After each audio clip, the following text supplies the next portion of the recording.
தேமுதிக தலைவர் வந்து திமுக வந்து பயங்கர விமர்சனம் பண்ணாங்க. அதிமுக கூட்டணி இருக்கும்போது இப்போ வந்து திமுக கூட்டணி போயிருக்காங்க.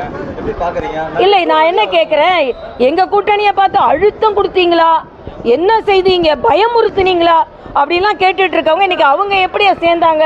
அதில் அவங்க கூட்டணியில் எல்லாரும் சேர்ந்தா உடனே அது கொள்கை கூட்டணி, எதிர்கூட்டணியில் சேர்ந்தா எல்லாம் அழுத்தம், பயம். அதனால இதையே மக்கள் நன்றாக புரிந்து வைத்திருப்பார்கள். அது பொருந்தாத கூட்டணி. 2 மாதம் வரைக்கும் எனக்கு எல்லாரும் ட்விட்டரில், ஃபேஸ்புக்கில் மரியாதைக்குரிய விஜயகாந்த் அவர்கள் எந்த அளவிற்கு திமுகவை எதிர்த்தார்கள் என்று எல்லாம் போட்டு கொண்டு இருக்கிறார்கள். அதனால் மரியாதைக்குரிய சகோதரர் விஜயகாந்த் அவர்கள் கடைசி நேரம் வரை திமுகவை எதிர்த்தார்கள். இன்று அவர்கள் கட்சி இன்று அந்த கூட்டணியில் இருப்பது மக்கள் ஒரு பொருந்தாத கூட்டணியாகத்தான் பார்ப்பார்கள். இல்லை, இன்னைக்கு அண்ணன் எடப்பாடியார் அவர்கள் நல்ல திட்டங்களை அறிவித்திருக்கிறார்கள். பெண்களுக்கு போன முறை கொடுக்காம 4 கோடை விடுமுறை வந்தது, அப்போ கொடுக்காம எலெக்ஷன் அப்போ மட்டும் கொடுக்குறாங்க.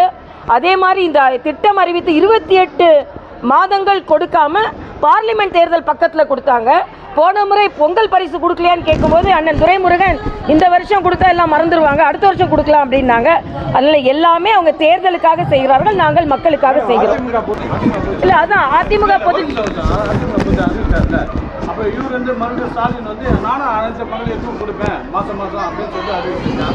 இல்ல ஸ்டிக்கர் ஒட்டுறாரு. மரியாதைக்குரிய பாரத பிரதமரோட நல்ல திட்டங்கள்லாம் ஸ்டிக்கர் ஒட்டுவார். அண்ணன் எடப்பாடியார் அவர்கள் அறிவிச்சது ஸ்டிக்கர் ஒட்டுவார். அதனால எல்லாத்துக்கும் ஸ்டிக்கர் ஒட்டுவார். இது ஒரு ஸ்டிக்கர். ஸ்டாலின் அப்படிதான் சொல்லுவார். மக்கள் சொல்லணும்ல, மக்கள் திமுக ஆட்சி திருப்பி வராதுன்னு சொல்லி கொண்டு இருக்கிறார். யாரு அது? அவர்கிட்ட கேளுங்கப்பா, ஏன்டா ஏன் கேக்குறீங்க? அதுதான் அழுத்தம்னு சொல்றேன். அழுத்தம், சுயநலம் அப்படிதான் சொல்ல முடியும்.